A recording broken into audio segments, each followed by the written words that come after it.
एक प्रश्न विचारतो. जर मी तुम्हाला सांगितलं की आपल्या शरीरात काही आजार असे असतात जे एक्स-रे, MRI, ब्लड रिपोर्ट्स मध्ये स्पष्ट दिसत नाहीत, पण तरी सुद्धा ते हळूहळू आपलं आयुष्य पूर्ण बदलून टाकतात. थोडं विचित्र वाटेल, पण हे वास्तव आहे. काही आजार दुर्मिळ असतात, काही आजार नावरूपी खूप लोकांना ऐकलेलं पण नसतं. काही आजार असे असतात ज्यात रिपोर्ट नॉर्मल आहेत, पण रुग्ण आतून म्हणतोय की माझं शरीर माझ्या कंट्रोलमध्ये का नाहीये? हात थरथरतायत, पाय अचानकपणे कमजोर होत आहेत, सुन्नपणा वाटतोय, बॅलन्स जातोय, चेहऱ्यावरती एखादा पार्ट नीट काम न करता सतत थकवा वाटतोय, ब्रेन फॉग सारखं वाटतंय किंवा डोकं काम करत नाहीये, पूर्ण शरीरात वेदना वाटतायत, हेवी वाटतंय, पण कारण सापडत नाही. अशा वेळी सगळ्यात जास्त त्रास होतो तो मानसिक. कारण आजार दिसत नाही पण अनुभवला जातो. आपण बहुतेक वेळा आजाराला नाव देण्यात अडकतो. Parkinson's, neuropathy, demyelinating disorder, fibromyalgia. पण हे शरीरी आजारी का होतं हे समजून घेणं जास्त महत्वाचं आहे. अनेक दुर्मिळ किंवा क्रॉनिक आजार हळूहळू सुरू होतात. ते एका दिवसात होत नाही. सुरुवातीला शरीराचा कंट्रोल सिस्टम बिघडतो. म्हणजे नर्वस सिस्टम, गट बॅलन्स नीट कम्युनिकेट करत नाही.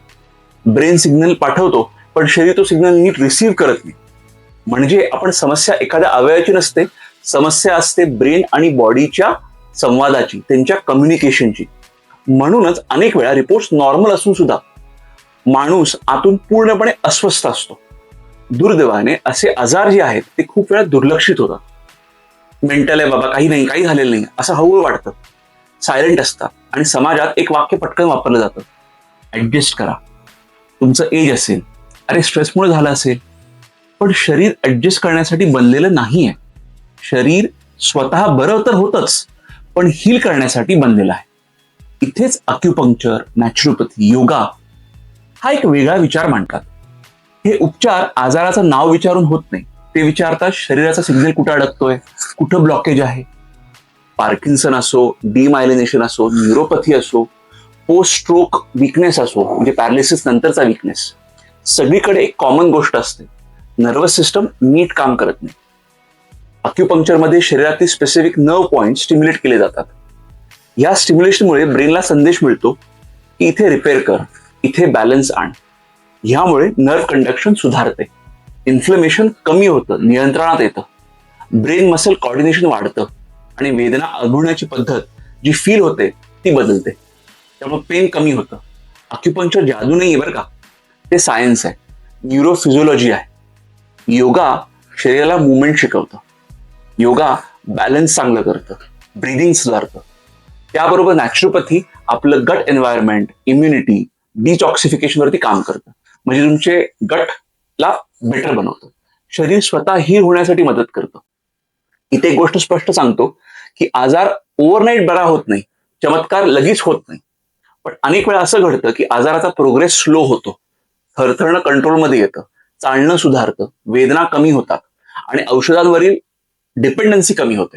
सगळ्यात महत्वाचं म्हणजे रुग्णाला पुन्हा स्वतःच्या शरीरावरती, मनावरती विश्वास वाटायला लागतो, कॉन्फिडन्स वाढतो.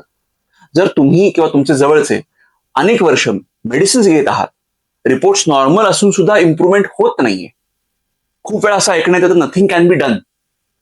असं जर ऐकलं असेल तर होलिस्टिक आणि इंटिग्रेटिव्ह अप्रोच समजून घ्या. हा वीकनेस नाहीये, हे एक शहाणा निर्णय आहे. विमाननगर आणि औंधमध्ये आम्ही प्रत्येक रुग्णाला वेगळ्या दृष्टीने बघतो.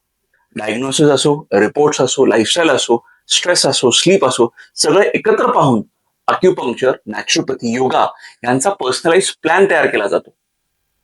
हा व्हिडिओ तुम्हाला घाबरण्यासाठी नाहीये, फक्त कुठलाही निर्णय घ्यायला भाग पाडण्यासाठी सुद्धा नाहीये. पण जर तुमच्या मनात एक प्रश्न आला असेल, माझ्या शरीरासाठी अजून काय करता येईल का, तर तो प्रश्न हिलिंग ची सुरुवात आहे. शरीर तुमचा शत्रू नाहीये, ते फक्त तुमच्याशी बोलत असतं. थोडं लक्ष दिलं तर ते अपेक्षेपेक्षा जास्त साथ देतं. धन्यवाद. स्वतःची काळजी घ्या आणि हा व्हिडिओ सर्वांपर्यंत पोहोचवा. लाईक आणि सबस्क्राईब करा. थँक्यू.